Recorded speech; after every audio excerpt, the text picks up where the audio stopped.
Welcome to the Tuesday, February 24th, 2026 regular closed session of the Board of Directors. Roll call, Madam Secretary.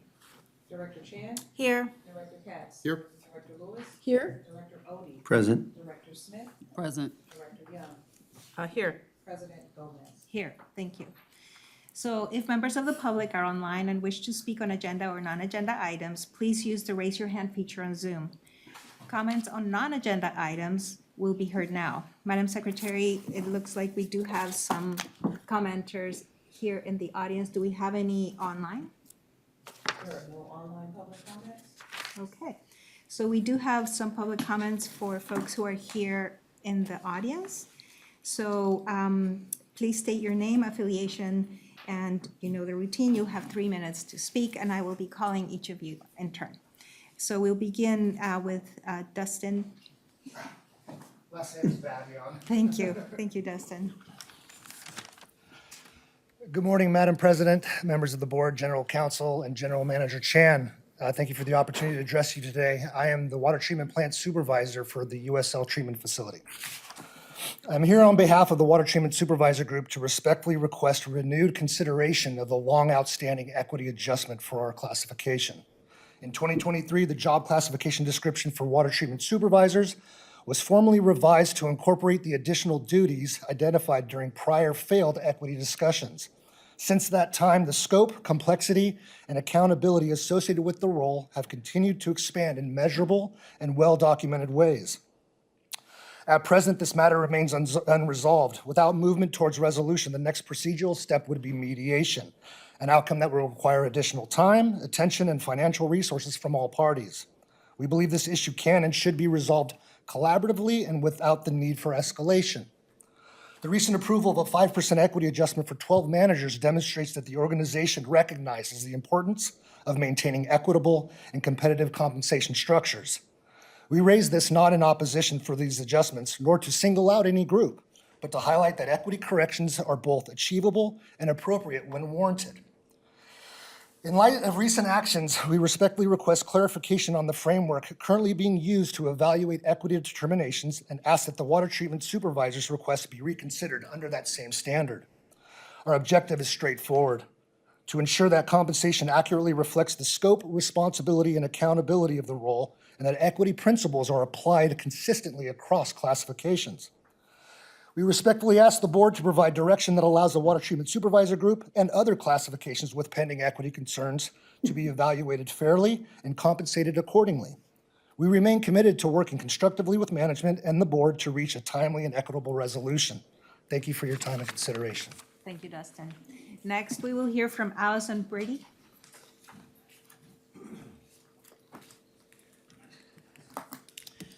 Good morning, board members.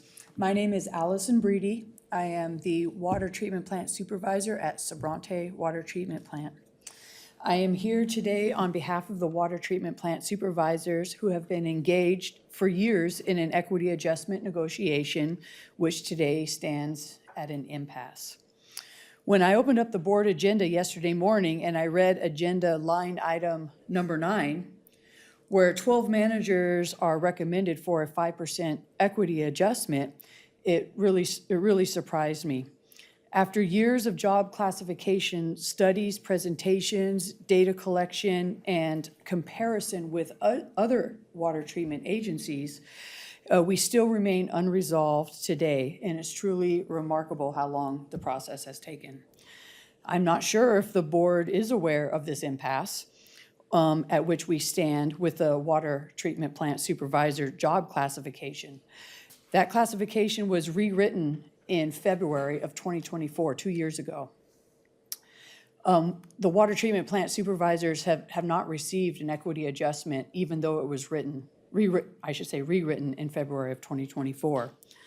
I wanted to provide a copy to you all, which I gave to the secretary, of recent correspondence, a memo dated October 1st, in which that memo from Director Sharan clearly agrees with the substantial increase of job scope and expanded duties for the water treatment plant supervisors.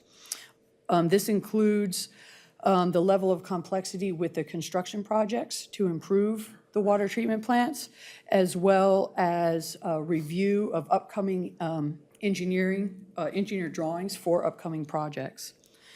The sole reason why we're all here is, as we know, is to provide clean, reliable water to the public. The water treatment plants are needed in order to complete that service to the public. But then when it comes to improving the reliability of the treatment plants, the supervisors are there day in and day out to ensure that those improvements are made and that the water treatment service is not interrupted to our customers. I am here today to respectfully ask or request the board to pull line item number 9 from the agenda and review its contents, and because it appears to be that the equity adjustments included in that recommendation, they're incomplete at this time. Thank you, Allison. Next up, we're going to have Brian Wolverton. Good morning, Board of Directors and Clifford Chan. My name is Brian Wolverton. I'm a general pipe supervisor out of Pipeline Rebuild. I'm here today to address item number 9, which is the raise that you guys were talking about. I hope this can be an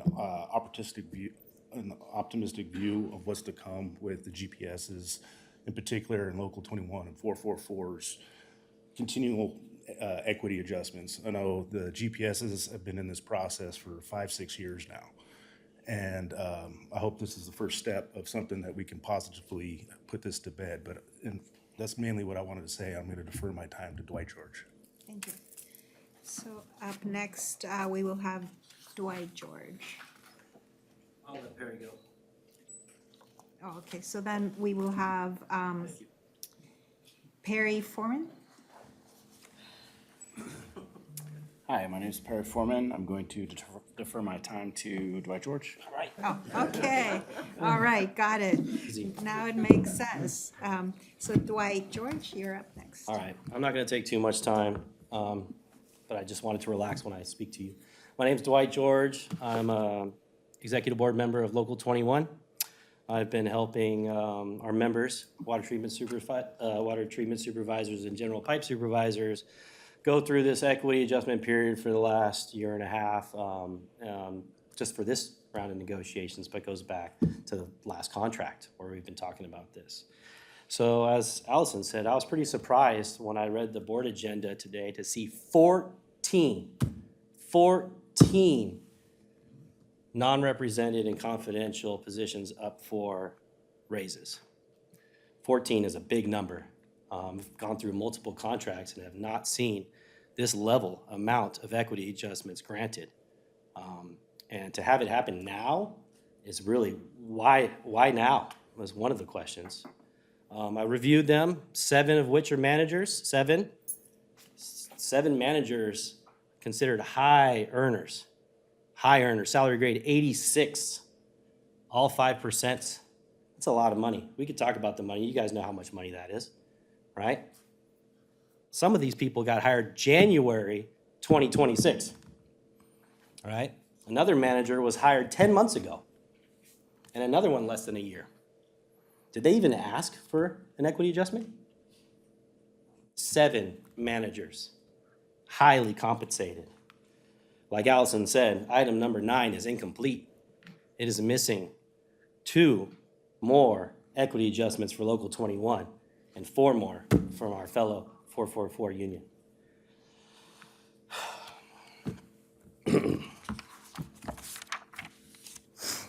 So I want to come up here and I want to talk dollars and cents, not cents, but make sense. Help me make sense of this. Help me understand, Clifford, and the rest of you, why this is up for adoption now when we haven't settled this other stuff. We've been going on for a long time. Water treatment supervisors asked for 5%. We've gone through a whole long road with them, right? General pipe supervisors were asked for 10%. Water treatment supervisors were offered 2.5%. General pipe supervisors offered 0. That was surprising to us again months ago. the beginning of this contract, before we entered a side letter agreement, we went through the usual game with the district about the equities and the presentations, went through all this route. And to my reluctance and some of our other reluctance, we entered the side letter agreement in good faith to settle the contract, move on with business, and get back to the mission of the district. Provide high-quality, reliable water at an affordable rate. All right, that's the mission. Instead, we're wasting time, wasting effort, wasting energy, going back and forth over 2.5% difference, and trying to get an offer from the district for the general pipe supervisors. Okay? We went through the whole role, then we moved to the side letter. So the game just keeps changing, game keeps changing, okay? We play along.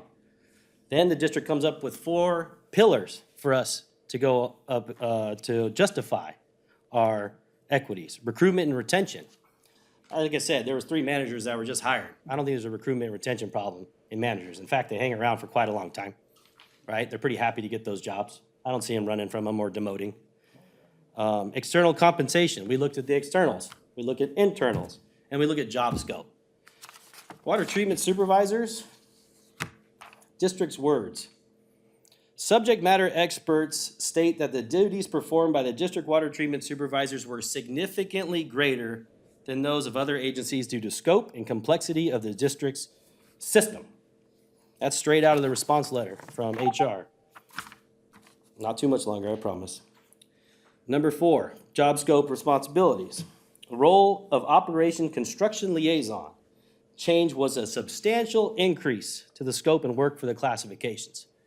District's words, significantly greater, substantial increase, and the offer is 2.5%. And we've been fighting for years just to get the other 2.5%, but managers can get a job and get handed money, come into my office, here's your raise. GPSs. Dwight, I've given you an extra minute and a half. Okay, If you I'll can go close. ahead and wrap up, thank you so much. Thank you. So dollars and cents, help me make sense of this, right? We're about to go into mediation, impasse, we're spending money, we're spending time. Please add more classifications to your list and we can all be happy. Thank you.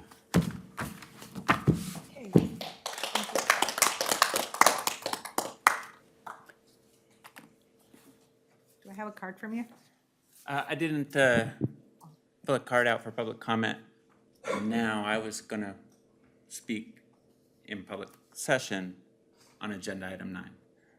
But since we're discussing the topic now, figure I'll just make my comments now if that's all right with you. Or I can hold off until later this afternoon. Hopefully you're gonna pull the item and we won't have the discussion this afternoon. We're mad as hell that someone thought it was a good idea to give 7 managers equity adjustments, 5 of them over $14,400 per year increase over the cost of living adjustment that we negotiated on top of their performance pay while we're at impasse for 4 classifications. It's obscene to think that it's either prudent or wise or with merit to provide these now and with retroactivity to our contract. That's ludicrous. We negotiate our contracts. Those managers sit across the table from us, and we fight at every turn. And what you're saying to us is we left money on the table, and now you're going to give it to them. We object.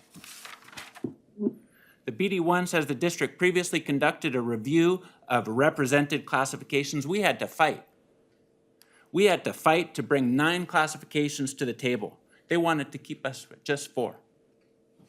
Throughout negotiations, they argued and argued, and oh, it can only be 4, it can only be 4, only 4. We fought to bring those classifications to the table. We had to demand and we had to fight. And now you bring 14 classifications? And they want retroactivity to our contract? No. You make it effective FY27, or it's a gift of public funds. We negotiated our contract and we negotiated our terms and our conditions, and we negotiated the process to bring equity adjustments outside of contract negotiations for our members, not for the managers who received the same COLA adjustment, the same benefits that we bargained, Regarding the merits, we are skeptical, as Dwight said, that the district has no problem with recruitment or retention of managers. The district has no problem with attracting qualified candidates. We're skeptical also of the merits of the market comparators, because we see people coming here, not jumping ship and going there. And there's been no changes to their job descriptions. So I hope that you, board members, have done your due diligence and reviewed those justifications carefully, because we will be making FOIA requests for the evidence. You need to defer this item until we've concluded impasse. You need to make this prospective to FY27, not retroactive to our contract, and you need to review the justifications and validate the merits of these adjustments. We say no, not until you have fairly compensated our members. Thank you for your time. Thank you, Eric, and thank you, everyone, for speaking to us. That concludes our public comment period for this closed session, and we now move to conference room 8. Welcome, everybody. Good afternoon, and this is the Tuesday, February 24th, 2026 regular business meeting of the EBMUD Board of Directors. Roll call, Madam Secretary. Director Chan? Here. Director Katz? Here. Director Lewis? Here. Director Odie? Here. Director Smith? Present. Director Young? Here. President Gomez? Here.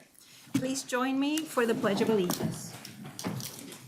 I pledge allegiance to the flag of the United States of America and to the republic for which it stands, one nation, under God, indivisible, with liberty and justice for all. Thank you all. So Director Lewis will first highlight for us Women's History Month and EBMUD's Women's Employees Resource Opportunity Collaboration Community, or WeRock, love that acronym, affinity group. So Director Lewis, it's all yours. Good afternoon, everyone. The Women Employees Resource Opportunity Collaboration Community, also known as WeRock, was founded in 2023 to promote understanding, goodwill, fellowship, and communication among women and all employees of the district. As we approach Women's History Month this March, we take this opportunity to recognize and celebrate the many contributions of women across the district. The talent and dedication of our female employees strengthen the essential water and wastewater services we provide to our communities each day. We also acknowledge the leadership of women within our organization, including the 5 female members of this board and the 9 female members of our senior management team.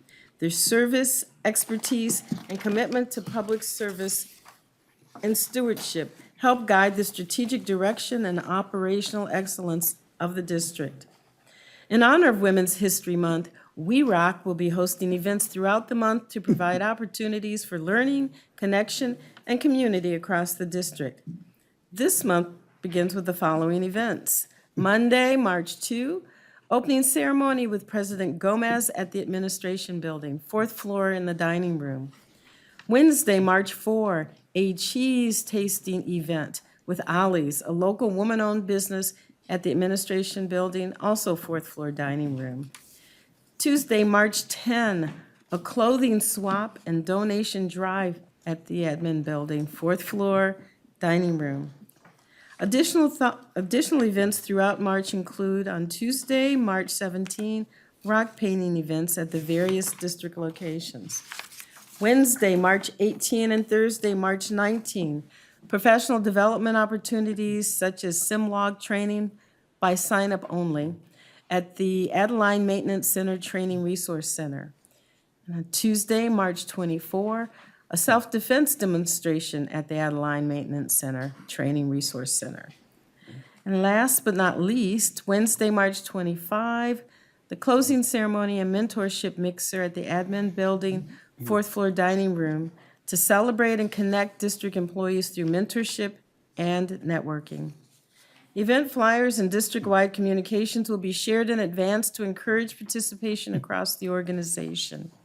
We, the Board of Directors, encourage you to support we encourage your support of We Rock and Women's History Month.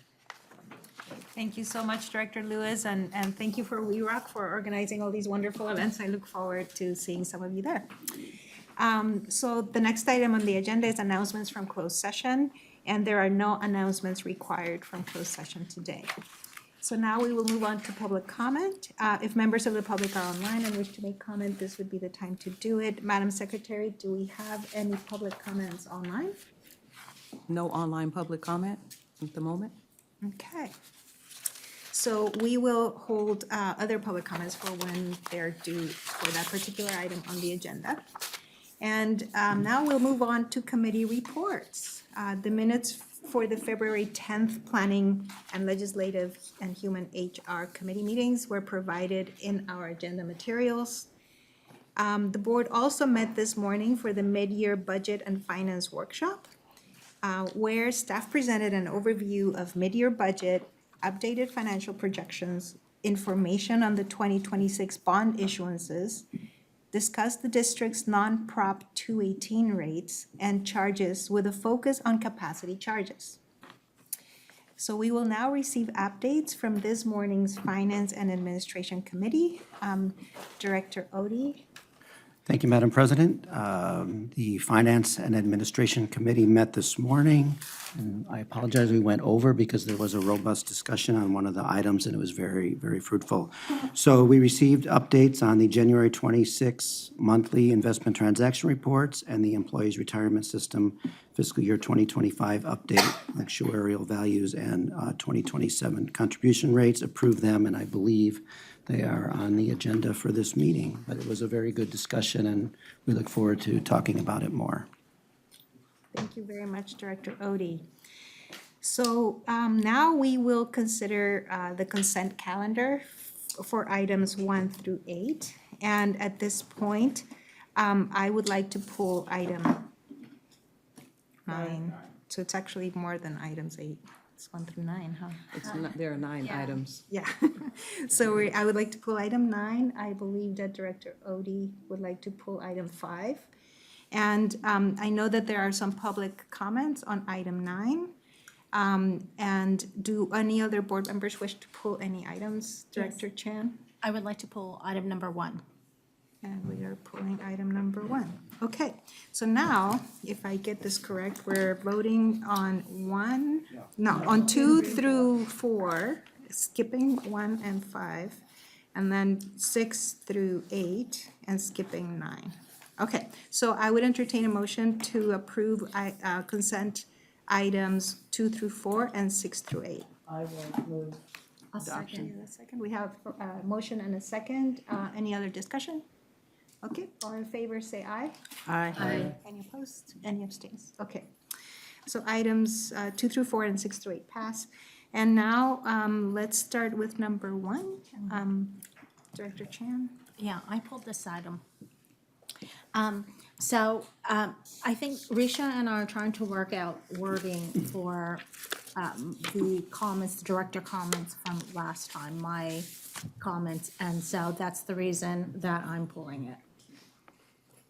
So we'll continue to work through it this week or next week, and I'm sure we'll have minutes to be finalized in the next meeting.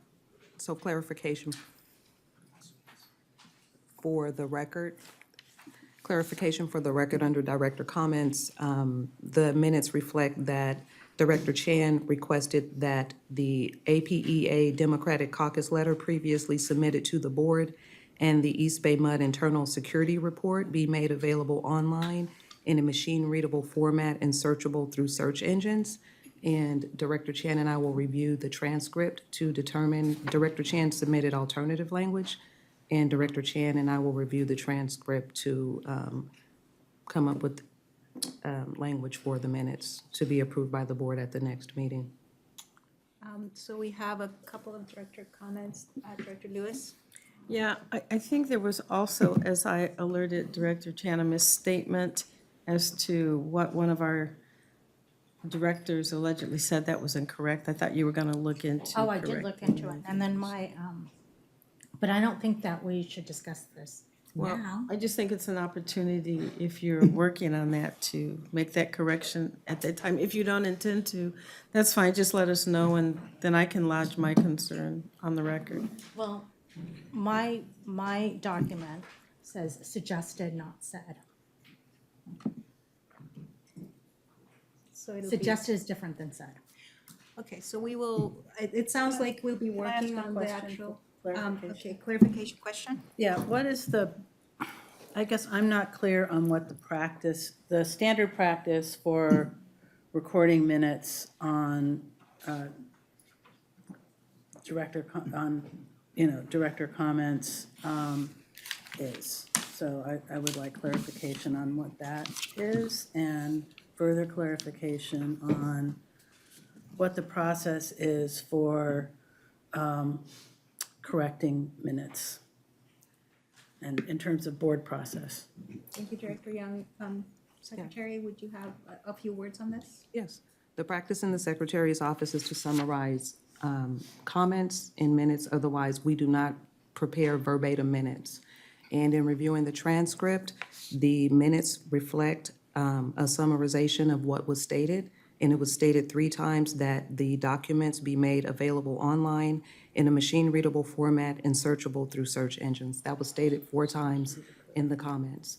The recommended language that was submitted, that language was not included in the transcript. And so Director Chan and I will discuss the language submitted and what was written, and we will come up with something for the meeting minutes.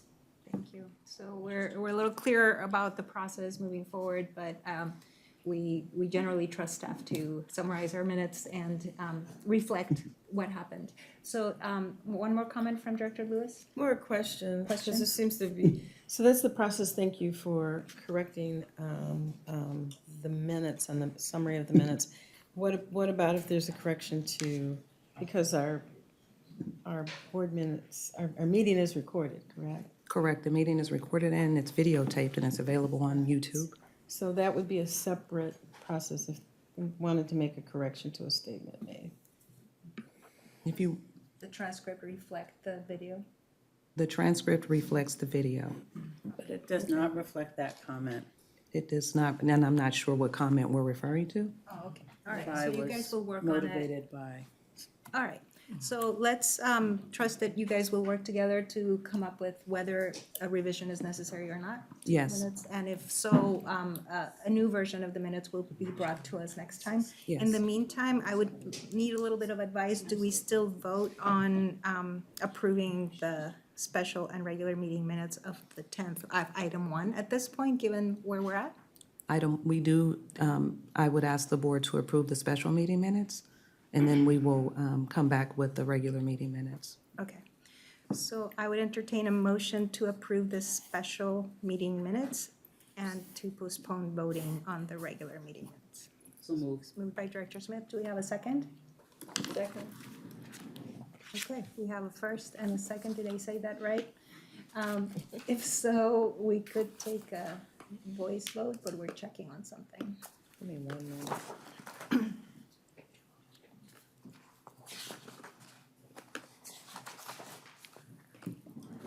Sorry, just a, Forgive me, there are no special meeting minutes for February 10th? Okay. That was, it had I to looking like we didn't did not think I have a saw special them, meeting on but- February 10th, so there is no vote on item 1. We okay. will bring back the regular meeting minutes. Okay, all right, so no vote on item 1. Yes, Thank March you. 1st, We'll thank you. remove that motion and second. Thank you. Okay, so with that, we move on to item number 5. And Director Odie, would you like to lead that conversation? Thank you. I just had a question. Maybe there was some update on the meet and confer efforts since Friday. Well, no update because, as I understand, and we can maybe have either Crystal or Dave come up, but we've had 3 meet and confers with 444, or 4 was 444, 3 was Local 21. And we have provided the unions the updated draft procedure to reflect the discussions during the meet and confer. But Crystal, would you like to provide some more information? Yeah, we've had very robust discussions over the last few months, and we believe we've discussed and addressed every issue that's been brought up by the unions. at this point, and we're ready to move forward. Okay, but there's no revised procedure that's before us. So, I mean, I thought when Yeah, we don't bring procedures to the board. okay.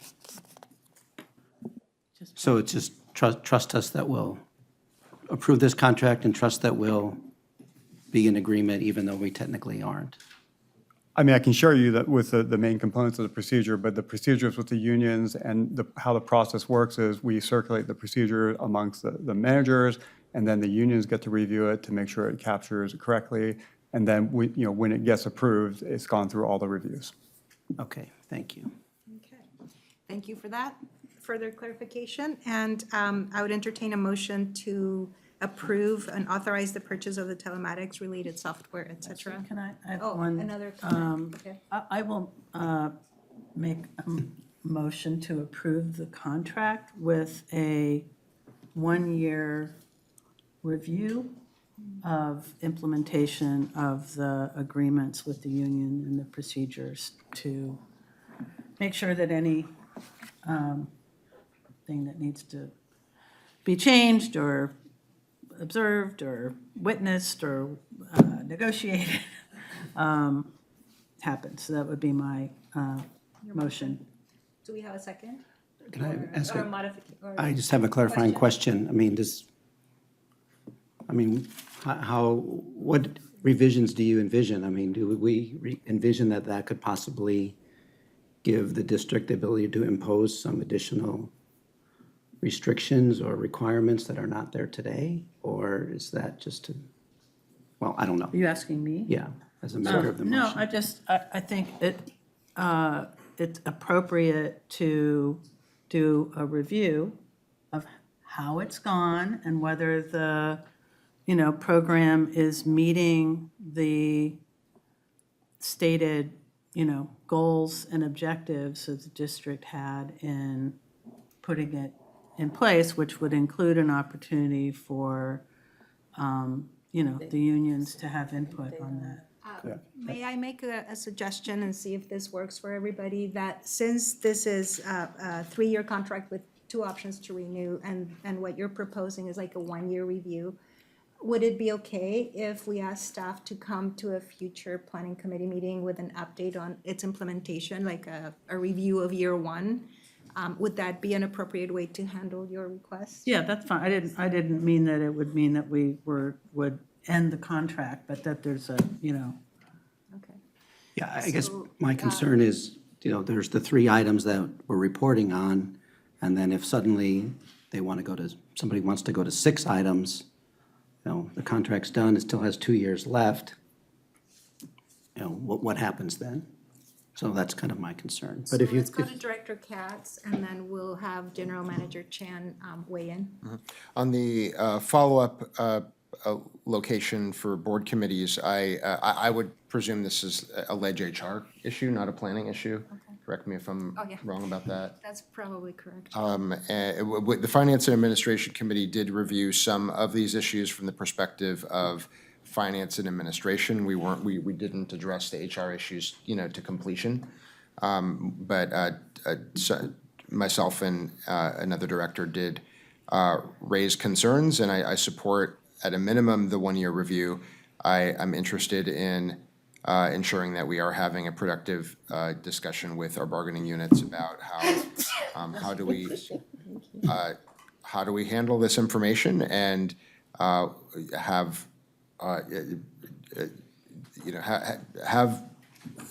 appropriate compliance with the law, but also make sure that we are not imposing a very drastic changes in working conditions and terms without respect for the process with our bargaining units. So I still have some questions about that, but I do see the value of having this data, but I want to make sure that we are using it appropriately and not imposing something without listening. Got it. General Manager Chan, do you want to weigh in on this? Yes, so we can come back to Ledge HR with a review. We'll continue to talk to unions about how this is going along. And just so the board understands, I mean, if the procedure captures a lot of what was agreed on in terms of when exception reports, as an example, will be triggered with speed limits in there. If those get changed, it gets recirculated and will have to be discussed with the union. So that would trigger that process.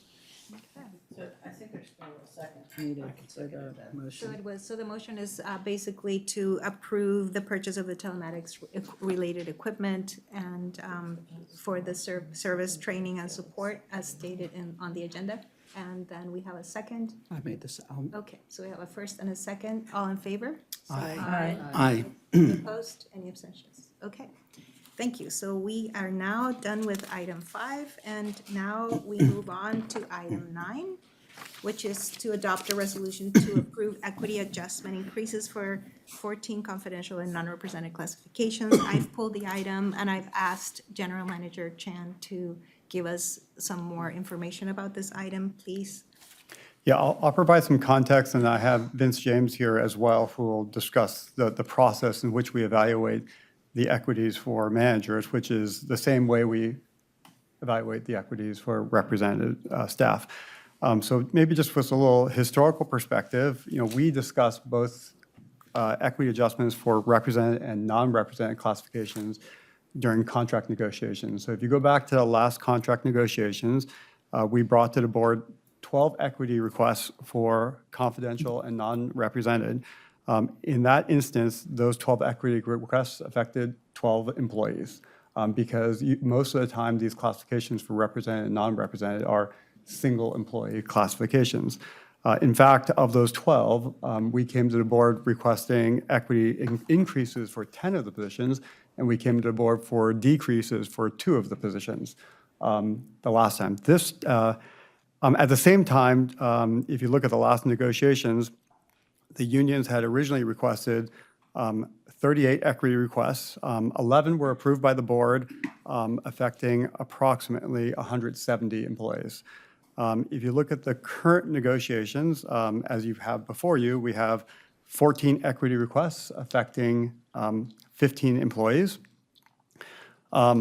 This has been going on from a timing standpoint too, just so you know, as we look at the analysis, the discussion's been going on all last year. For the positions, there was a classification study that was done back in February of 2025, so a year ago. And then in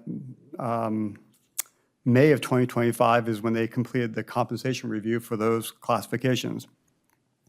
I held off on bringing any of those classifications, knowing that we still had discussions with the unions, and we had that process, and then the board had approved so far 7 equity requests from the unions, but it's been going on for some of these classifications over a year since their study has been done, and I know we're going through the process right now with Local 444 for their impasse process.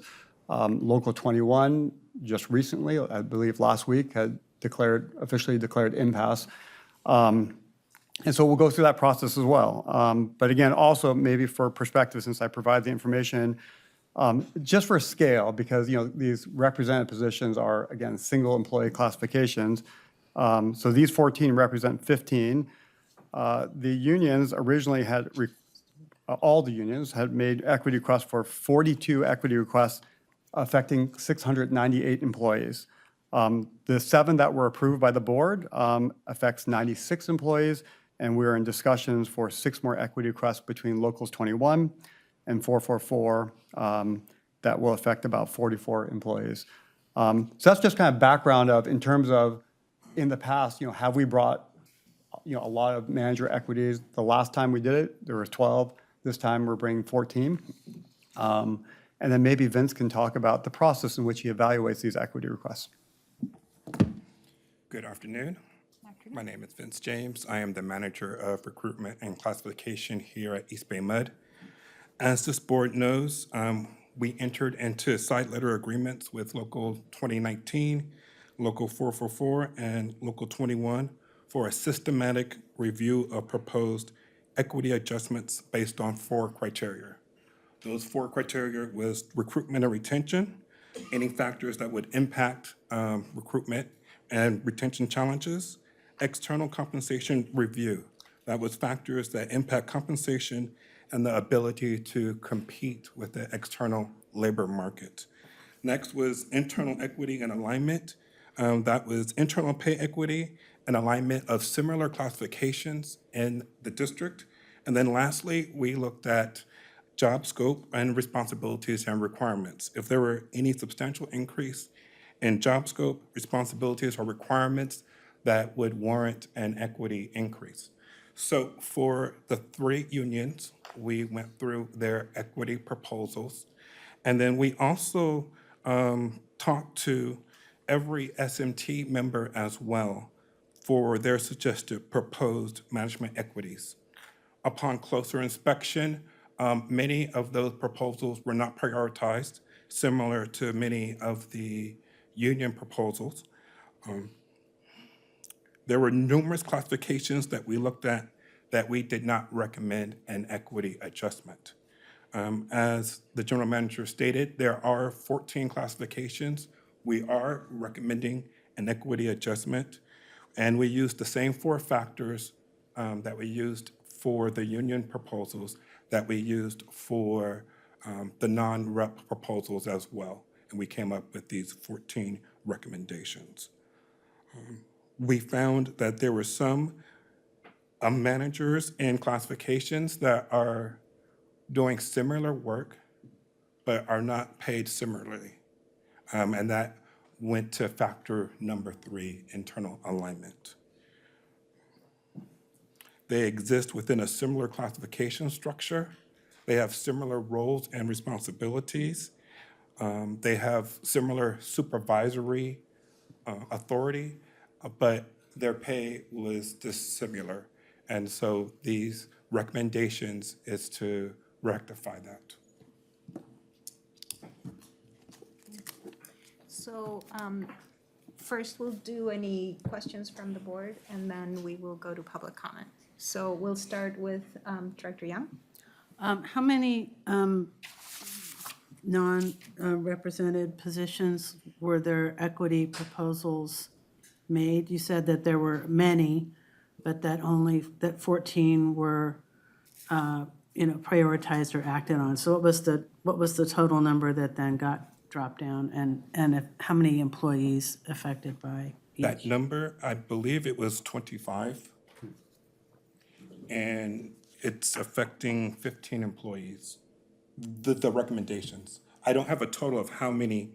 You don't know how many the employees were affected, 25 but I can applied get that to? number for you. But you're saying there's 25 classifications. Correct, it's 25 We didn't look at how many, And how many classifications are there in the non-represented and managerial? there are 93 classifications in non-represented. Okay. Thank you, Director Young. Director Odie? I have comments, not questions, so I'll hold. Okay. Director Lewis, any questions? Yeah, and board members, please correct me if I'm misspeaking, but I think when we began contract negotiations this board was impressed by the number of outstanding equity requests and were surprised at how long some had existed. And it was at our request, and we appreciated both the district and the represented groups who entered into a side letter to make sure that going forward, we ensure that these things were taken up and were taken up in a agreed upon manner with some additional timelines or guidance to them. What I thought I heard this morning was that there was a concern that we have these agreements, but only the non-represented groups seem to have come out of the process first or at this time. So, and maybe I'm wrong, but so while I hear and appreciate the response to how we got to that determination, I'm not sure I've heard just some simple explanation as to how this occurred from a timing standpoint. Okay, so that's what I would ask. That's my question. Yeah, so from a timing standpoint, I mean, if we followed how we've done it in the past, after we do the negotiations, we would bring any recommendations for the managers later that year in what we would call a position resolution to the board. So it would have happened last June. But, we had been negotiating with the unions on the classifications. The board has already approved 7 of the classifications for the represented employees. We had the side letter process to go through, a process if we didn't come to an agreement, which we're going through right now with Local 444, and we'll begin with Local 21. But now we're into February of, 2026. And for some of the classifications, a year after they've completed, their classification study. And so, we've waited a long time for these positions. We've agreed, the board has agreed to some of the union positions. Others are being negotiated right now. And so I felt it would be, this would be the time to bring the others since we've waited a year for some of these positions. But we're going to continue the process that we agreed to for the remaining 6 classifications that we have between Locals 21 and 444. So these recommendations are not at this point in time in dispute. These classifications, these 14 classifications are for the board to decide whether you agree with. And we would have in the past brought it to the board last year in June. They're not in dispute as it relates to the process. They're not in dispute, well, maybe if I understand, they're not in dispute between how Vince has been talking to departments and what his recommendations are and the departments for the non-represented positions. Thank you. Okay, thank you, Director Lewis. Director Chen, any comments? No. Director Smith, any comments? Yes. Just Questions? trying to get some clarity. If we didn't discuss these non-represented positions back in June when we normally would have, if they get accepted and suggested, yes, would they get COLA and retro? So the way we have always done it with the non-represented, I mean, we don't negotiate with the non-represented employees. And, after the negotiations, the non-represented employees have historically, as long as I've been at the district, they, for those things that are related to their work, they get what has been agreed to on the MOUs. We don't have a separate negotiation with the non-represented classifications. So I'm curious, why did they just get brought up now? We're bringing it up now because we've been waiting, or I've been waiting, and the managers and, I should call them, the non-represented, the confidentials and non-represented positions, I've been telling them, let's hold off until we substantially complete a lot of the represented, the union negotiations. We got through 7. We have started the process for one of them, and I'm bringing them forward right now. I didn't want to bring it earlier before we had any of the union negotiations done for any of the classifications. But now that we've had some done, and we're going through the process for others, I'm bringing it forward to the board right now. I mean, certainly could wait even longer, or if the board doesn't want to consider it, we not bring it at all. Thank you. Thank you. Director Katz? Yeah, when was the last time that the district made equity adjustments for non-represented employees at all? And that might be both within a budget, a budget cycle position resolution or off that cycle in a discrete, separate resolution. 2022, after the last negotiations. And those are the 12 that I talked to you about. Okay, and so we have done this sort of thing in the past, and we have previously not had background information that the board, may need to consider to support more complicated discussions among, the represented units. We could receive additional information if we need to resolve additional matters at a later point. But for this, we only have the step increases, the starting salary, the proposed salary, and the 14 positions at issue. Did we? So I'm reacting to the lack of information for these, and interested in how we've done things in the past. Yeah, if the board would like going forward, and including this one, to see these classifications and understand the logic behind them, we certainly can do that. That's not my recollection of how we've done it in the past, but we try to bring only those that we think meet the criteria. But if the board would like to review it all, I would gladly entertain that request. Yeah, I'm open to further discussion about that. What I'm observing from the list of positions proposed here is, I don't see, on the merits, I don't see a problem for my, not, my layperson, not a expert, who's looked at all of the data, but my general information, would tell me that, the positions in the resolution 3, 4, 5, 6, and 14, those are, below, those are proposed to go up, in the, to the classification, the salary band of 52 through 68, those are lower salaries compared to some of the higher paid managers. And I can draw a distinction. I think it would be better if we had done, more of them together. I understand we've already completed a lot of the equity adjustments for the bargaining units. We still have a few to go to complete the meet and confer process and the resolution process for those. I'm looking forward to that.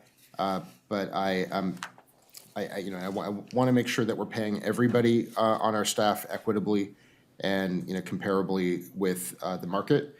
But I can draw a distinction between those and, numbers 1, 2, and then 7 through 13, which, are kind of in the mid-70s up through the 80s. Those I can draw a distinction, but I'm undecided about how much information to request for this time and all times going forward. But I did want to bring that up and start the discussion with that note. Thank you, Director Katz. So I'm still taking questions for now, and then I propose that we hear from our public comments, and then we'll come back to do a little more discussion between us to decide how to move forward.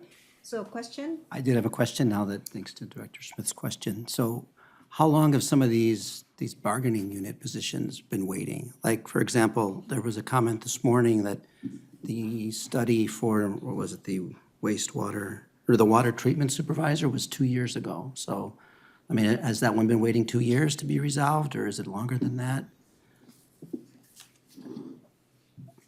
I think there's probably, we could provide more background on that. There's more to that than maybe what was presented, but maybe that could be a discussion about the process in which how we do the equities, during contract negotiations and what gets brought forward and then what doesn't, and what carries over to future negotiations.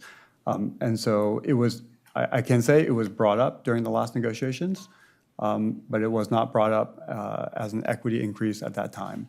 And so I can understand how they may feel. We brought this up 2 years ago and it's coming up again now. It's been multiple years. Well, I mean, I guess if the rationale is certain people have been waiting, other people have been waiting longer, so. Yeah, I can also comment because I'm very familiar with some of these manager classifications. Some of these have been discussed, I just picked, well, I won't name the names, but, a number of these manager classifications have been under discussion for well over a decade. Okay. And we've not made any changes. Okay, so I think I'd like to transition to public comment. Thank you, Vince. Thank you, everybody, for now, so far. I do have 3 requests, and Eric, I'm wondering if you would like to go last or first? And I'm happy to accommodate. Okay, we'll have you go first. President Gomez. This morning, we asked the board to defer this item until we've concluded impasse.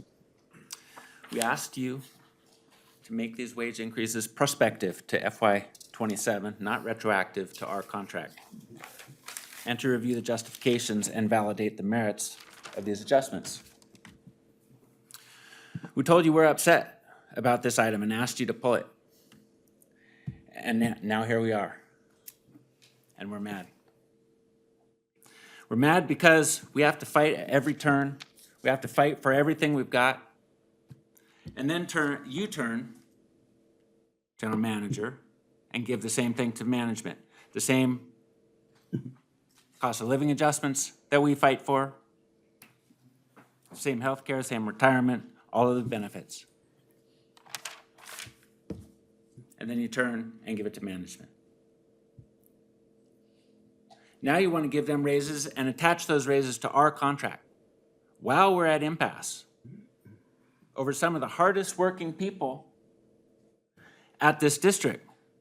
And that is a slap in the face of district values. This is disrespect. You're showing us we left money on the table, and then you're turning and giving it to management, just like everything else, and we object. If you pass this, will be my last term as president, because I will not be conciliatory, concessionary, or collaborate any longer. We're not teammates or partners. You give us instructions and we do the work. We are labor and you are the bosses, and we'll remember that. We will not forget that you gave $14,000 a year raises to managers and have refused our request for $3,100 a year raises for some of the hardest working people at the district,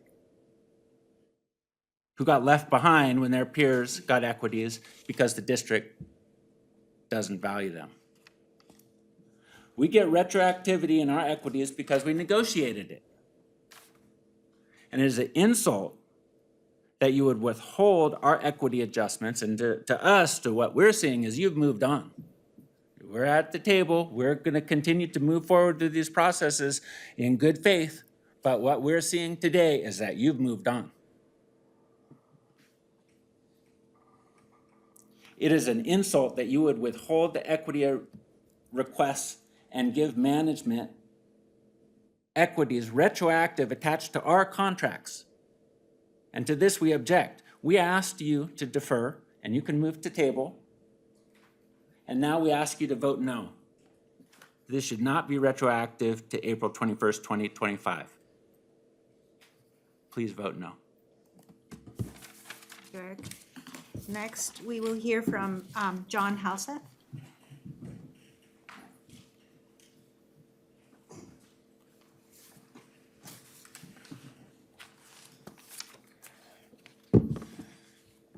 Good afternoon, ladies and gentlemen of the board.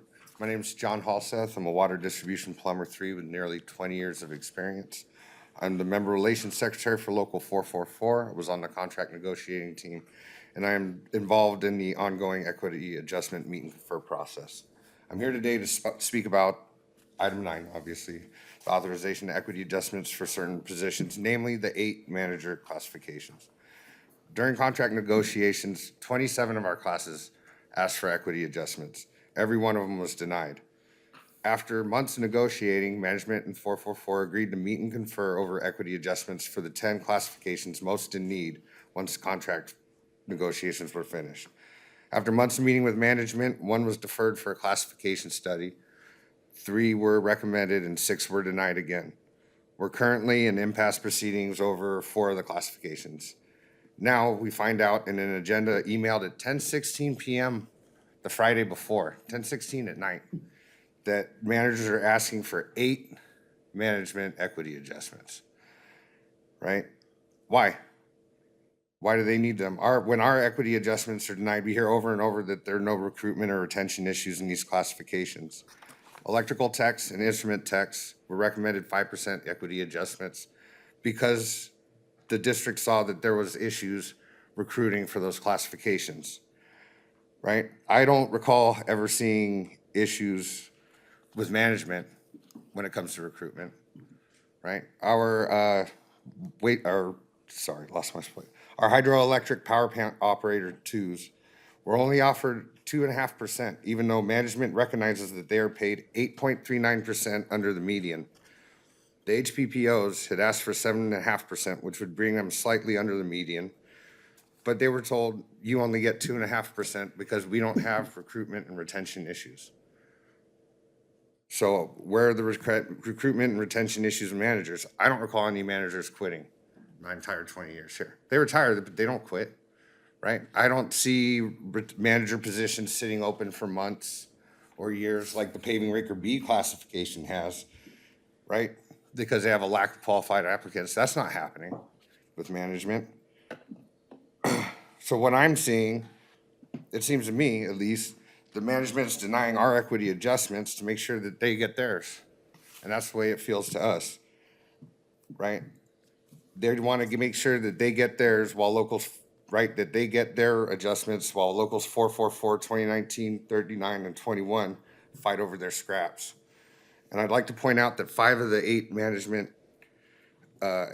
classes asking for equity adjustment are salary range 86. That's an annual salary range of $184,000 to $280,000. 5% is $9,000 to $14,000 a year. Do they need that much on top of their bonuses? Or could these workers that are out in the streets, the trenches, the dams, the aqueducts breaking their backs, could they use that extra $5,000 to $7,000 that 5% would be for them? We don't have the ability to approve or deny these equity adjustments, right? That's your power.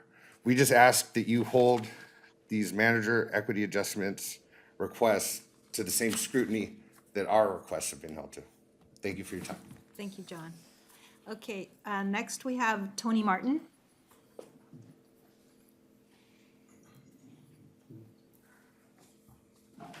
Greetings to the board, Madam President Gomez, the board, Director Chan. Happy Black History Month. Nobody's excited. And to you. Think about the fight for Black history. The fight to be equal, be treated equally, to gain the respect that each and every one of you guys as well as us deserves in the work that we do, pay us fairly. That's all that this equity adjustment is asking. We have some of our members here, and one of my favorites, Maciel, who I've worked with for many years. And this young man, and I said young man, has so much energy, but yet coming here and just asking to be justified on the work that he does, being denied, it really is a slap in the face. Seeing management requests come for approval and looking at dollar amounts is a real slap in the face to us. It hurts me that some of our folks in some classifications, there's only a couple of them, and they're being denied. Now, if there was 1,000 of them at one time, maybe I could probably let me think about it. But we have a couple of them here and a few of them over there, and in the long run, financially, it doesn't hurt the district. This district throws away more money than the interest it makes, if you really think about it. Throws away, gives away. I've had a manager on a rainy day say drive way out to 5 cities and go get a load of material, sit on it for a while, and at the end of the day, go dump it because it was raining and it didn't make any sense. We throw away more than what we're asking for. A few percent here and there, what have you, just want to be treated fairly. We come to work. Some of our best times are here at work with the people that we work with. Then we go home to the kids and there's all of a sudden the frustrations. Y'all know how it is. So think about it. Do your just due. Be mindful of what our local is asking for. I understand the presentation on item number 9. I don't know who these people are. I have no ill will against them. None of us do. The ill will is against dollar amounts where a few dollars here versus mega $1 million there. Okay, give them a mega million, don't worry about the few dollars. The sweat off our back means a lot. It hurts me that we're out in the public. When there's complaints, we are the filter between that so that they're not calling you guys. But if push comes to the shove, talk to the board of directors that you guys represent. Stand tall, that's what we ask you to do, stand tall. Thank you, Tony. Okay, so I'll bring it back to us for discussion and see where you all would like to go with this item. I'm sorry, before you do, I'm sorry, yeah. Oh, yeah, we would I'd like to just say a few words. If I understood the speakers, they are distinguishing between management and OGC support staff, and I do want OGC support staff to have a voice in this discussion. So I just want to point out that they are not managers. The last salary review for any of OGC support staff's positions was in 1985, and for the legal assistants, it was 1986. I'm 85 and 86. 95 was the last one, and 86 for the legal assistants, 1986. Like the speakers, our staff have been seeking a classification review and compensation study for several years, and that process was finally completed in May of 2025, and they've been patiently waiting for this to be brought to the board since then. I'm not sure if the request that pay not be made retroactive was directed towards our staff too, but I'm sure they would strongly disagree with that position, given how long they've been waiting for this to be brought to the board. And I'd also like to point out that our staff does not have the benefit of union representation in negotiating salary adjustments, so they've had to accept the recommendations that came from HR, and those recommendations are pretty modest. And in fact, not all of the support staff classifications in OGC were recommended for salary increases. So I would just like the board to take those matters into consideration. Thank you, General Counsel. Provided just a response to that. So, if possible, I would like to now bring it back to the board for discussion. I think that, 30 seconds. 30, you give it 30 seconds. That would be great. Sure, thanks. And Derek, you're accurate. We're not talking about your OGC staff. We're concerned about these management wage increases. Okay, Thank you. I appreciate that, Eric. Thank you, Eric. Just So to be we clear, have that's 7 classifications. 7 people. No, not yours. The manager classifications are 7. Is that correct? I don't count 8. I don't know where the 8 came from.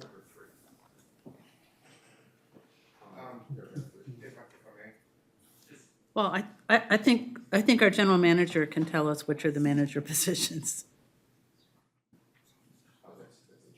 I counted 7.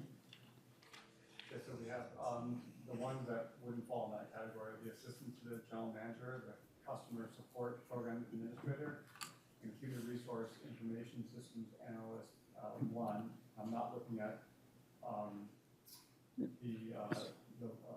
Derek's position, so those are also not manager positions. Right, so I count the manager of distribution, maintenance, and construction, manager of facility maintenance and construction, manager of fisheries and wildlife, manager of laboratory and technical services, manager of maintenance support, pipeline construction, watershed and recreation. That's 7.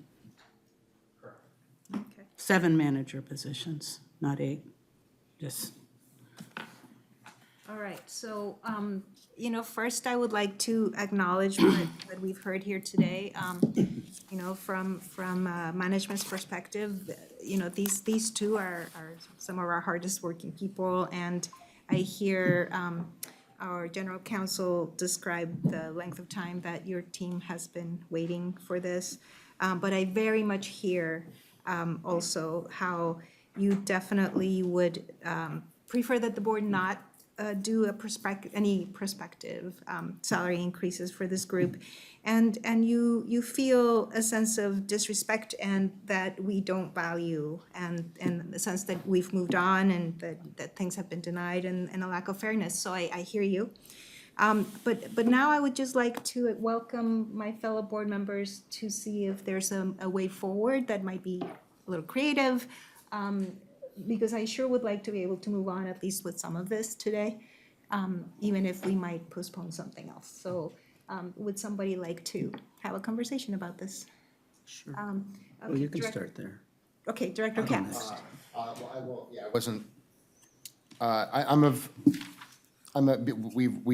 we've received some helpful information that clarify that and I'm referencing the numbers in our packet, starting at page 53 and into page 54 of the electronic packet. And they correspond to the numbers in the whereas clause in the resolution. So the positions from 4, 5, 6, and 14, those seem like really clear.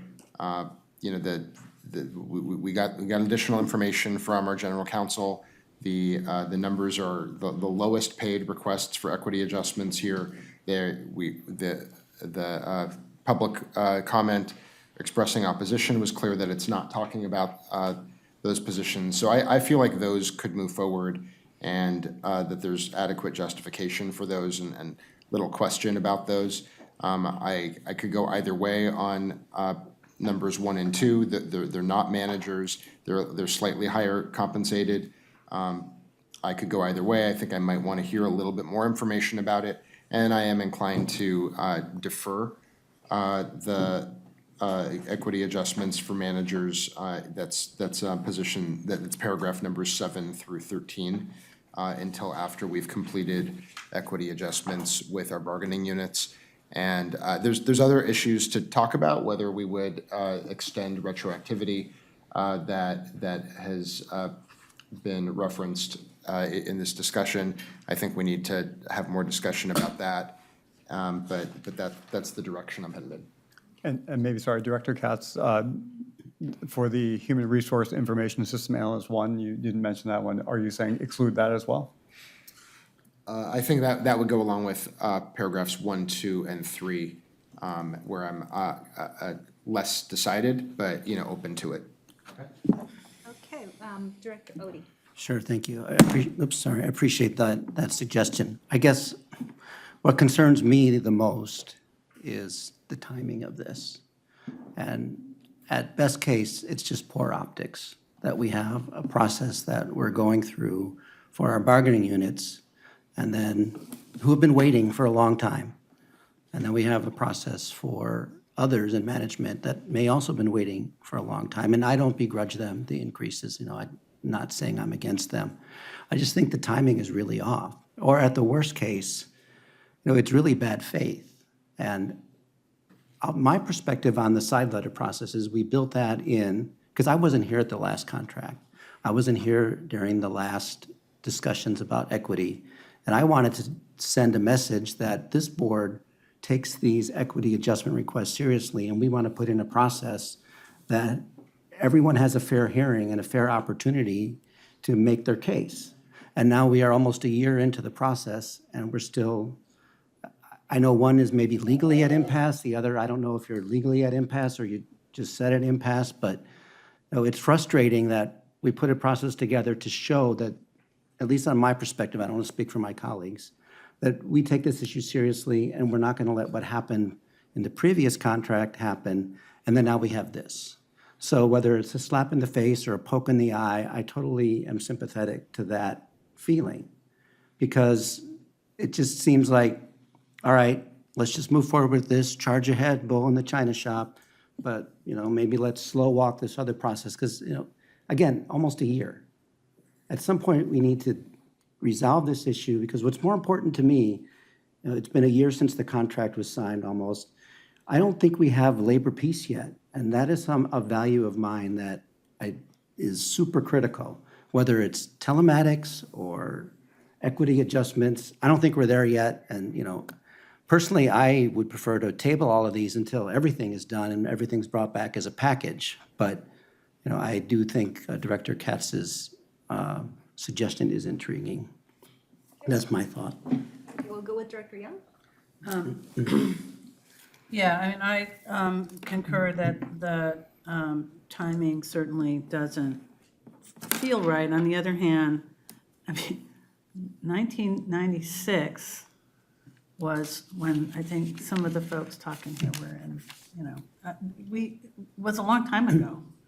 And so I do feel for those that are not, who do not have the benefit of a union voice speaking for them, that's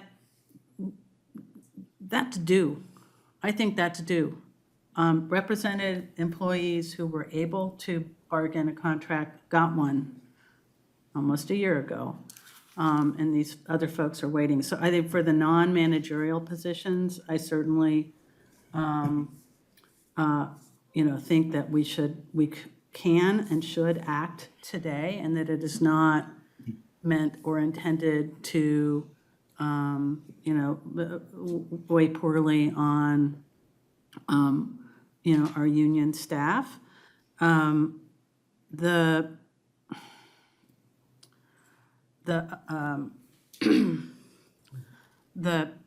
the idea, though, that some of my colleagues have raised, or at least one of my colleagues has raised, that we get in the weeds of assessing manager salaries and classifications, that is not our job. We have three employees of the district that we have that kind of purview over, and that's General Manager Chan, General Counsel Chan, and our Board Secretary Risha Cole. I do not want to be in the weeds of evaluating, you know, salary classifications or the manner in which those things were approved, whether it's for our union positions or for, I want to know that the process was correct. Because presumably, we have hired people who are capable of doing that. If they're not capable of doing that, then there's a whole nother, you know, sort of process for doing it. So I don't want to get into the weeds of evaluating whether the equity process for managers was appropriate or not. I have to take it, I have to accept that, you know, that was correct. As for the rest of it, the equity, the side letter was intended to create a process that had a beginning, a middle, and an end. And I don't know that the thought was that that end should always be a yes. I think that sometimes it means there's a no. And what's going on right now, perhaps, is that people are unhappy with the idea of accepting no as an answer to a process. So whether that's how it turns out or not, you know, I don't know. But I had thought and had hoped that we would be at the end of this equity adjustment process before we're staring into the next contract, which is what it's feeling a bit like we're headed into. That is not what certainly not what I had in mind in supporting separating this. It was to create room and to create a process that had a beginning, a middle, and an end. Feels like we're close to the end. I hope we're close to the end,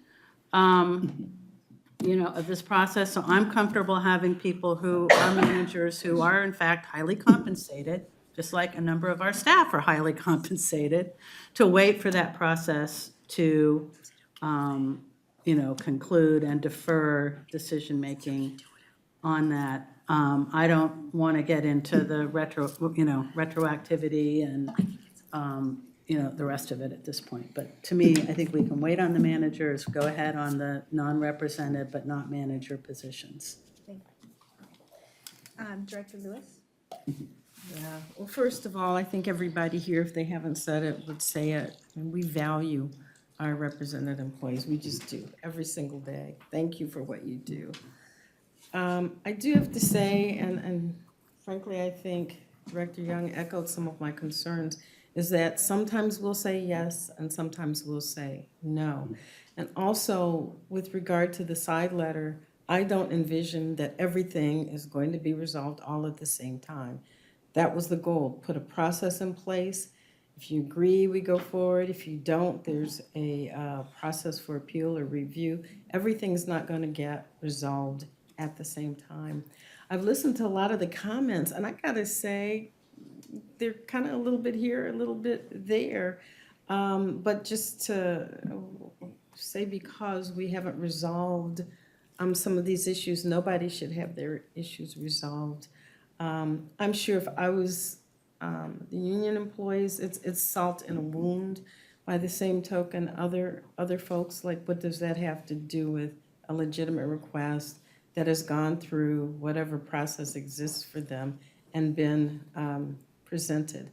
And I do believe in the process. I believe in things being process-driven. So I'm concerned about derailing something that did, in fact, go through a process.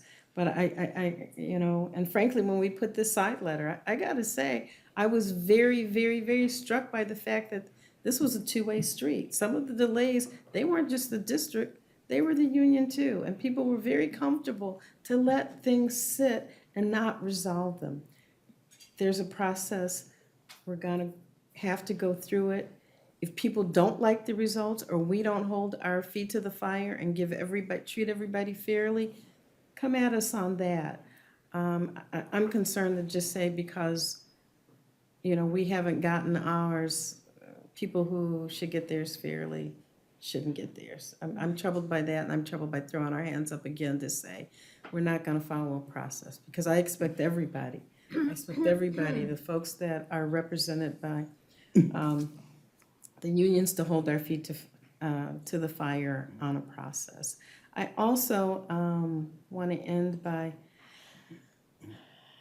just saying that, never mind. Okay, all right, thank you, Director Lewis. Director Chan? Yes. Okay, I want to thank you so much for your comments. Listening to your comments, I think one thing really stuck out at me and just kind of struck me when somebody said, it talked about holding the salary increases to the same standard in terms of having the same scrutiny from both. And I can tell you that when we were in active negotiations, there were so many extra meetings we attended, there were so many slides, everything really was under a microscope. And while I really don't want everything to be under a microscope when it comes to these manager increases, salary increases, I would have appreciated more visibility into it. Some people said that they were shocked. They saw this on the agenda at 10 a.m. on Friday. And I have to say I was shocked when I saw it because I had no idea it was coming. But I do think it makes a lot more sense for us to have some discussions and be given more information about these proposed increases. I do agree that the optics are bad. And I do think that maybe we could go forward with number 4 and 5, the non-managerial increases. And that's, a compromise I think I would support. But I think we do really have to be sensitive to the optics here. Thank you, Director Chen. Anyone who hasn't spoken yet want to say anything? Director Smith? Yes. In all my years of being here, I have never heard of the non-represented getting their increases before our represented folks had gotten theirs. I'm not 100% clear on why we still have so many sitting out there. I'm waiting for more information. I'm thinking there's some other stuff that we need to discuss to finish up. After those who do the fighting get theirs, makes sense, like, okay, yeah, we review the others. I'm real stickler when it comes down to, okay, what are you comparing your job to, okay? How many people are you working with? How many staff are you supervising? It gets a little deep, and the board experiences that during our closed sessions when we're doing that type of work, so that we understand that things are comparable equitably. Just in my opinion, I have wondered why a few of these particular positions haven't tried to get unionized anyway. But that's neither here nor there at this point. So I'd really like for the ones that we have contracts with to actually get it together so that we can make our decisions and move forward. If the majority says, hey, let's go ahead and take care of those who have not gotten adjustments in 20, 30 years, how the heck does that happen? I got pissed off when I heard it was happening with our represented people. Okay? These things should be happening on a schedule. Anytime something changes in the work that someone does, yeah, that should be looked at, updated, and the pay be set accordingly. I'll leave it at that. Thank you, Director Smith. And coming back to you, Director Lewis. And then- Yeah, I remember when I was trying to follow up. One thing about, the union said they don't want the non-representative folks' salaries and increases tied to their contract. Hey, they're tied to your contract because they're supposed to be rooting for you because they need you to get a good deal so that they can get a better deal. So I think it's a little short-sighted. I think to say not to tie them to you guys. I think it's a testament to how important you are and that everybody wants you all to do a good job. So I just wanted to point that out. I do have to echo, though, Director Young to say, and it's a hard job. You walk a line when you agree to be a director. It's supposed to be guidance, policy, thought, optics, but we also have to step back and say, there are people that are employed to do certain jobs. And if they're not doing their job, that's one thing. But because somebody disagrees with, what the recommendation is, I don't think that at the end of the day is what you put me up here for or the voters. It's a hard job. I may want to, that's my personality, but I have to sometimes step back, and I just wanted to note that too. Thank everybody that came up here to speak. Thank everybody for being invested and caring. Ultimately, everybody's up here talking about making sure that people are getting paid a fair and equitable salary. So I do appreciate that, even though we may all come at it a little differently. Okay, so Director Odie, and then I would like to maybe express a proposal for moving forward and see where that goes. So Director Odie. Three quick comments just on my colleagues' statements. I do agree with Director Young. I mean, we're not in the position of going into the weeds and evaluating those. We do have staff to do that. As far as the process, while it was meant to be a process that was going forward, there was also a backlog of requests that hadn't been taken care of and hadn't been worked through. So while someone could easily make an equity proposal today for somebody that we're not talking about, that's fine, but there's still this backlog. And then, lastly, Director Smith, I always appreciate your comments. Whenever I'm looking towards a moral compass on this board, you speak, so I appreciate your comments. Thank you. So at this point, having heard a little bit from all of you, I would like to try to consolidate these thoughts into maybe a cogent proposal to move us forward and see where that goes. So I'm hearing some of us are concerned about the timing and the poor optics of this having come to us now. I heard several of us concerned about some non-managerial positions who have been waiting for a very long time to have their equity proposals reviewed, and that they're due now. I've heard also, that kind of like if management wins, everybody wins, and if staff wins, management. There's sort of this way of looking at it where we really want to try to work together and lift every boat. And so I also heard some agreement that we don't want to get into the weeds of how staff make these proposals and these decisions for management equity proposals. And so what strikes me is that it seems like maybe we could move forward by going ahead and making one motion to approve the equity requests for the non-represented, non-managerial positions, which I believe is it 1 through 6? And then 1 through 6 and 14. And 14.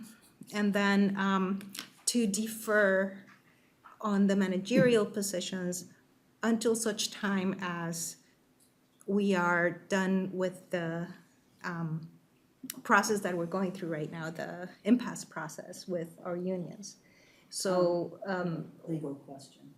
okay, so we have a legal question. I agree with that up to the point that it's within our control.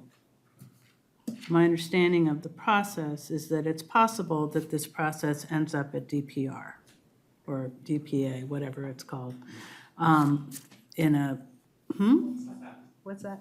if we go past whatever the internal process that's been defined,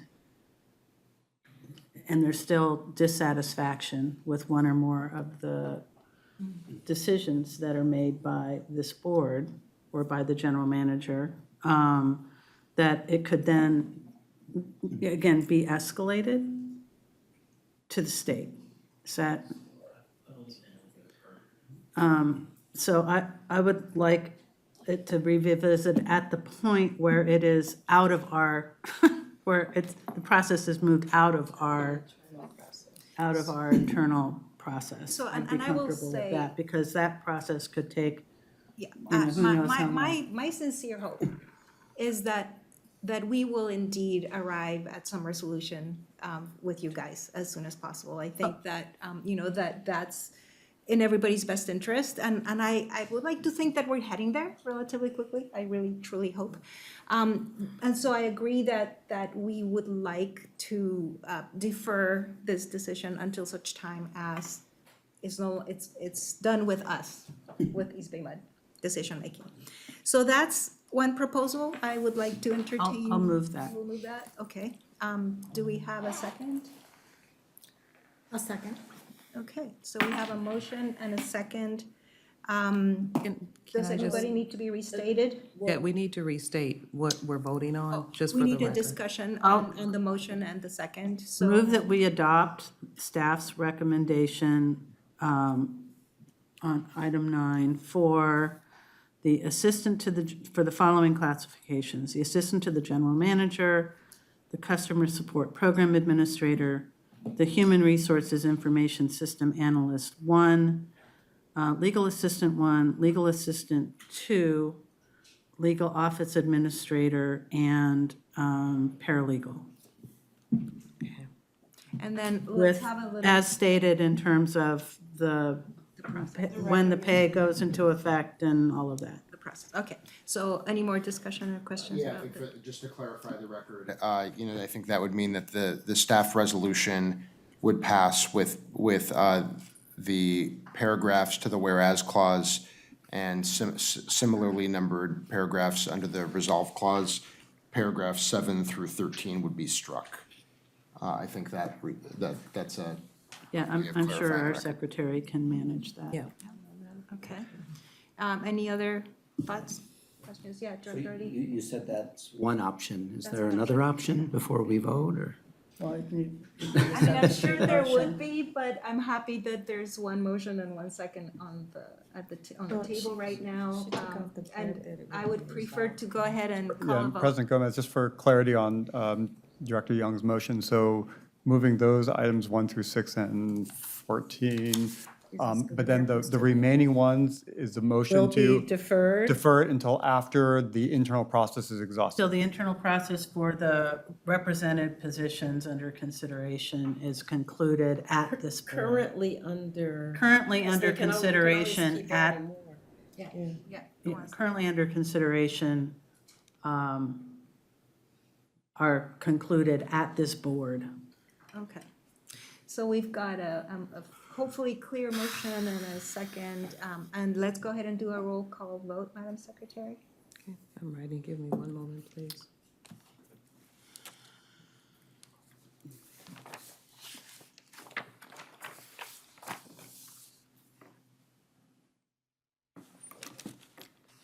Director Chan? Yes. Director Katz? Yes. Director Lewis? Yes. Director Odie? Can you come back to me? Director Smith? Aye. Director Young? Yes. President Gomez? Yes. Director Odie? Yes. It's unanimous. Thank you, everybody, for your willingness to engage in this dialogue with us. I'm hoping that's a good place to be. Thank you very much. We have a comment I do want to apologize to these management employees to the extent that legitimate issue may have gotten caught up in optics. And I do want to acknowledge that there's, I certainly don't have any questions as to whether the pillars were reviewed, supported, and in fact that it is a fair recommendation. Apologies, they got caught up in the optics. Appreciate that. And then Thank you. maybe President Gomez, just because Director Smith raised this question, just so the entire board can know, I mean, I'm moving forward with some process with Local 444. We met a couple of weeks ago at the first impasse meeting. I just received information from both Local 444 and management last week. So I'm not trying to hold up this process. I'm moving as fast as the information is coming to me. And then my understanding is Local 21 had declared impasse last week, but we're still waiting to hear from their attorneys on how they want to move forward in the process, whether they want to go to an impasse meeting with me, to mediation, or a public hearing. We have not heard back from Local 21's attorneys, which is why that hasn't moved forward for their two positions. Thank you. Thank you for that clarification. Can I ask the representatives from Local 21 to please move that along? We've been waiting. Thank Okay. you. I don't know if anybody's here, but you're listening. I'm sure you're listening out there. All right, so I would like to move the agenda along, and we will move to determination and discussion. General Manager Chan will introduce each item. We have agenda items 10.1 and 10.2, and we will have public comment after each item. Yes, so next we have Stephen Goodman-Leboff, our Principal Management Analyst, will present the retirement system actuarial evaluations as of June 30th, 2025, and our recommended contribution rates for fiscal year 2027. This item was discussed at the Finance Administration Committee this morning, and the committee has supported the recommendations to adopt these contribution rates. Good afternoon, Board. Good afternoon. President Gomez. As General Manager Chan mentioned, this item has two parts to it. One is to accept the actuarial valuations, and the other part is to set the employer contribution rates. So each year, the retirement system goes through an actuarial valuation. Technically, under the ordinance, it's every 2 years, but in practice, we do it every year. Then the retirement board accepts those valuation reports and recommends contribution rates. They recommend them to the board for adoption. So this slide here just shows the results of the actuarial evaluations. As you can see, it was a good year. Our assets went up on both the valuation basis and market value basis. Our funded ratio overall went up. It went up considerably for the pension system. You will notice on that center column, under funded ratio, the HIB funded ratio dropped. The reason for that is because of the enhanced benefits that were negotiated. Let's see. Just moving along. This slide shows the recommended employer contribution rates. So this is what the district will contribute to individuals' pensions. The overall rate has declined, mainly due to the robust investment earnings for the system. You will, however, notice that the HIB rate increases, and that once again is due to the enhanced benefits that were negotiated. So these are the employee contribution rates. I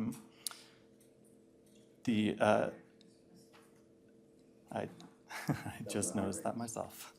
Those are the employee rates. That's not what we as the employer pay. So the 1955-1980 plan members pay 8.66%. That's static. That's set by MOU. The 2013 or Pepper tier employees are paying 10.08%, and that is based on 50% of the normal cost being the amount of benefits that an employee earns within a year. The HIB rate for both is rising at the same rate. I will note, however, that this rate shown here is just for display purposes. The actual rate being paid starting January 1st, 2026 will be 0.4%, and then January 1st, 2027 will be 0.7%, and then January 1st, 2028 will be 1%. And then after that, the HIB rate will fluctuate based on the cost of health insurance. Okay. So with all of that information, our recommendation is to accept the June 30th, 2025 actuarial evaluations and set retirement system contribution rates for fiscal year 2027 based on the actuarially, I have a lot of trouble with that word, determined contribution rates in the valuations. Any questions? Madam President? That's okay. I'd like to move approval of the item adopting the evaluation and setting the rates. Second. Okay, we have a motion and a second. All in favor? Aye. Any opposed, any abstentions? The motion carries unanimously. Since I didn't get the motion. Thank you, Stephen. And then for our last update, we have Roberto Cortez, our Manager of Water Operations, to provide the water supply update, which is looking much better today than it did a couple of weeks ago. It certainly is. Thank you, Chair Manager Chan. Good afternoon, President Gomez, board members. And as General Manager Chan mentioned, I'm happy to report that the last 2 weeks of rainfall and snowfall have made quite a positive change in our outlook, our water supply outlook. So I'll talk a little bit more about that as I go through the presentation. Again, we'll talk about a little bit about the current water supply, what the outlook is, and what the water supply is looking like at the end of the year here. This graph that you see here is water production. And we like to show this because it actually trails really closely with what's happening with the weather. As you can see, the orange line there took a little bit of a dip in terms of production, and that coincides with the wet weather that we've had over the last couple of weeks. The storage levels continue to be pretty healthy, 106% of average and 79% of capacity. This graph looked quite different 2 weeks ago. 2 weeks ago, the amount in February was 0 in the East Bay. And so we have received 3.25 inches of rain since then. And so that brings our total to 15.4 inches or 84% of average. The McCallum Aqueduct or the McCallum watershed was a similar situation. We received over 6 inches of rain over the last couple of weeks up there, bringing our total to 31.8 inches or 102% of average. This is probably the more telling graph and kind of tells you where we have been. The blue line here that you see is snow depth, right? Snowfall. So 2 weeks ago, we were at 34 inches of snow. As of the 18th of February, we were at 85 inches, so almost 50 inches of snow fall. And the snow water content increased slightly to 12.4 inches, or 50% of average. It's a graph of what the snowpack looks like throughout the state. This was in the 50% range 2 weeks ago. And so throughout the state, we got a pretty healthy amount of snowfall, which helps the state throughout. So that's good news. The outlook for March looks promising. There's still some average rainfall forecasted in Northern California area. And so hopefully that materializes. Unfortunately, right now, the 2-week outlook, although this is March, is trending warmer and drier. There is some rain forecasted for the March 8th, March 9th timeframe, but that's really too far away to really count on it. We'll have to get closer to that date to really start to consider it good news. But right now, it's just a forecast. What does that mean in terms of projected rainfall for the year? We've made a big dent, right? So you see the black line there jump up significantly over the last couple of weeks. We still need more rain, but more importantly, we need more snow, right? So we're not out of the wood yet, but we are much better positioned going into the end of September. And that's what that's looking like. So even in a very dry scenario, we're expected to not fill our reservoirs, but have about 560,000 acre feet in a total storage. And if you could see there, the drought trigger line of 500,000, I will be well beyond above that, even in a very dry scenario. Anything more, it's just even better. And that's it. Any questions? Thank you, Roberto. Any questions? I don't see any. Okay, thank you for that. Great. So, any other? Yeah, things, at your General places Manager? is the Speakers Bureau, and that's the end of my report. Okay, thank you, General Manager Chan. Moving on to item number 12, other items for future consideration. Please submit items for future consideration to myself and to the General Manager. And then for item 13, Director comments.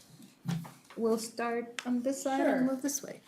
Director Gomez and I had the opportunity to go to a very sweet event with General Manager Chan, and Sun Quan was there as well, at City Hall in Oakland yesterday, hosted by Supply Bank, which is the our partner at Oakport of our new joint venture there, which we'll be breaking ground on later this year. And they are engaged in a groundbreaking and national trend-setting, hopefully, effort to address diaper need in the United States at a project that they're teaming up with the Clinton Foundation called Too Small to Fail,